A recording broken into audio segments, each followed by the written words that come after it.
What's up everybody, Howie here. This video is from my second streaming channel over on Kick. I'll be over there doing a lot of my nerdy stuff like streaming video games, live reactions to movies and music and other things that I'm into. Off the wall, fun, goofball kind of stuff that doesn't really fit over here. So if you like this video, consider heading over to my Kick channel and drop a follow and a sub. Any and all support just helps me out a lot. Being able to feel creative and make the things that I want to make. Thank you very much. Enjoy the video. Make sure you give it a like and a sub here on YouTube, and maybe I'll see you over on Kick. It's time we as a society decide not every concert needs an encore. This is Barstool Sports. My management team sent me this morning about 40 minutes ago. This dude, Will Burge, seems like a real peach. The encore is the thing, I know. And I'm gonna get to something too about this. I'm gonna get to something how funny this is, but all right. Let's read this. We're going to read this together. I went to a concert recently for a band I vaguely knew. Ballyhoo is an early 2000s reggae pop punk 311 sounding group that had a couple hits I probably heard while hitting a bong in high school. But I love live music, and the girl I knew who was going is hot, so I thought, why the hell not? I can suffer for 2 hours in an attempt to get laid. After all, that's what being single is all about.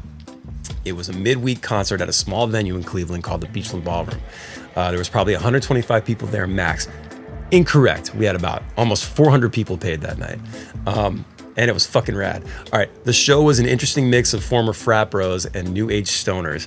Lots of awkward white dancing, tall can PBRs, and weed pens being shared. The type of place you might run into your weird aunt and accidentally find out she is in a thruple with a guy named Randy and a heavyset hippie woman named Earth. I mean, he's not totally wrong about that part. As I stood in the crowd, I hate this fucking picture. Why they use this picture? Of course they use this picture. This is an old ass picture. The JR's not even in the band anymore. Love you, JR. As I stood in the crowd, mildly entertained and watching a fan blow the receding hairline of the lead singer who couldn't give up his surfer blonde haircut, I couldn't help but wonder what life on the road with a band like this must be like. I'm aware of my widow's peak, okay? As I said in my Facebook post, my dad gave it to me, okay? And I cherish it. So it is what it is, okay? I've always had a widow's peak. Look at this. Look at this. This is nothing new. So I ain't mad about it. Yeah, there's definitely a generic crowd photo. I can show you guys the crowd that night. You guys know I do my crowdy video every night, so I can show you. I have proof. We had 360 paid that night.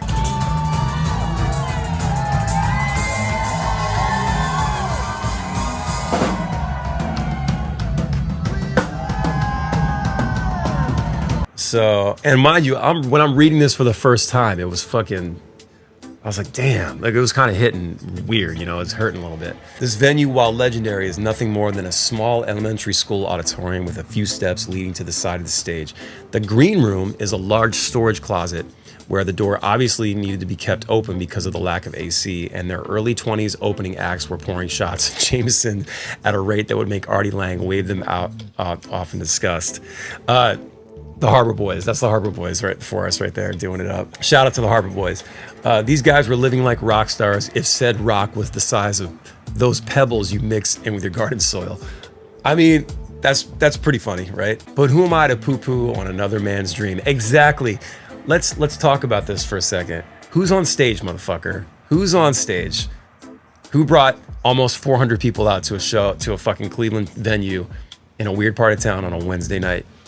It was fucking me, okay? It was me. Let's see. So I stood there in my tie-dyed shirt I bought from Urban Outfitters. So this guy's like clearly like, you know, being silly and like this is like a cynical, feels like he hates himself a little bit. Trying to blend in with the poor lost souls in this room that made the concert feel like a glorified talent show. I mean, you know, some talent shows are pretty cool.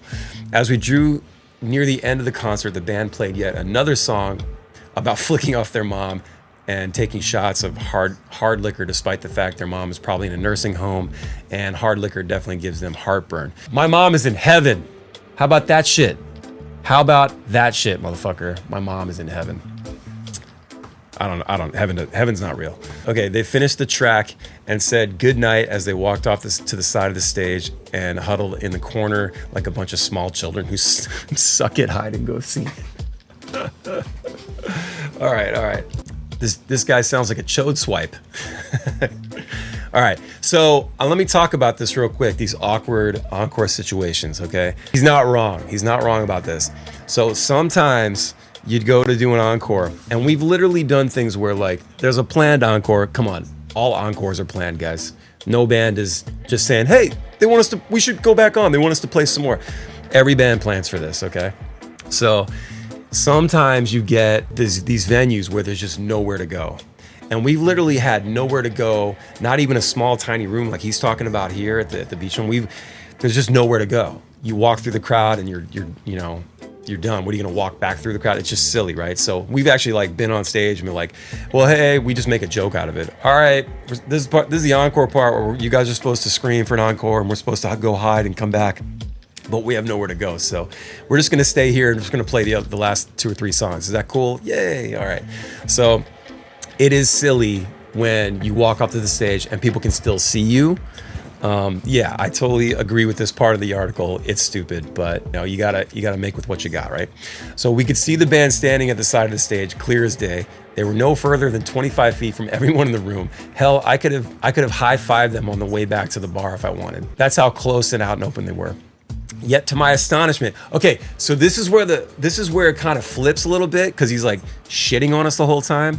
Here we go. Yet to my astonishment, the entire crowd chanted, encore, encore, encore. So see, it's not as bad as he was describing it, right? People are into it. It's a great show. I can be a contrarian on many things. I think the Rocky movies are cringe as fuck, and I never asked for autographs. I mean, the Rocky movies are pretty cool. Like, I understand I'm in the minority on both of those, but why on God's earth would anyone chant encore to bring out a band that is huddled on the side of the stage we can all see? A band that quite obviously didn't play their 2 biggest hits yet.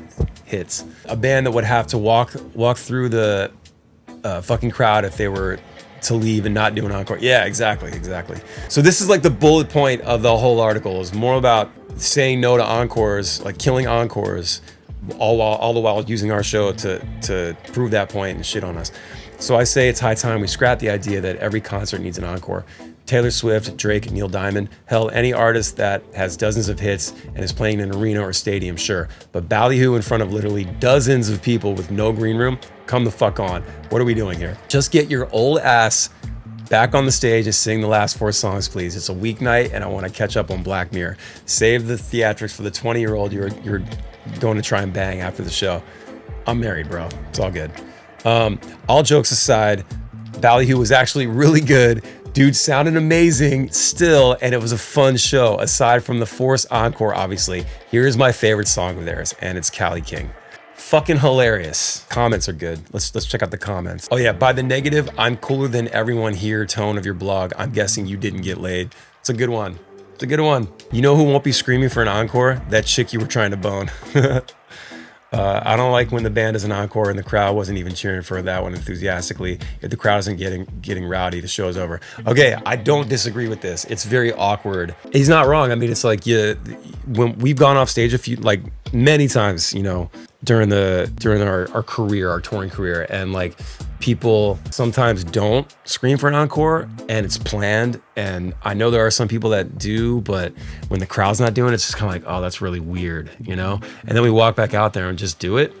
It's fucking weird. I agree with that. Speaking of 311, I recently learned there was a 311 cruise. I wonder if attendees were allowed to have grassroots while on the boat or if they had to wait to get into port. Oh, there was tons of weed on 311 cruises. Oh yeah, absolutely. Opinions are like assholes, 100%. Let's go. Here we go. Ballyhoo is great. I've seen those guys a few times now. Good beach vibe, punk rock ska band. Fuck yeah. Hell yeah. So those are the comments. What do you guys think? Barstool Sports. Will Burge. More assholes on planes. It's time that Cleveland Browns, who caused a delay. Okay, so this is like it's a real cynical type of website, I assume. There he is, right there, with his dog. I don't know. What do you guys think? What do you guys think of that?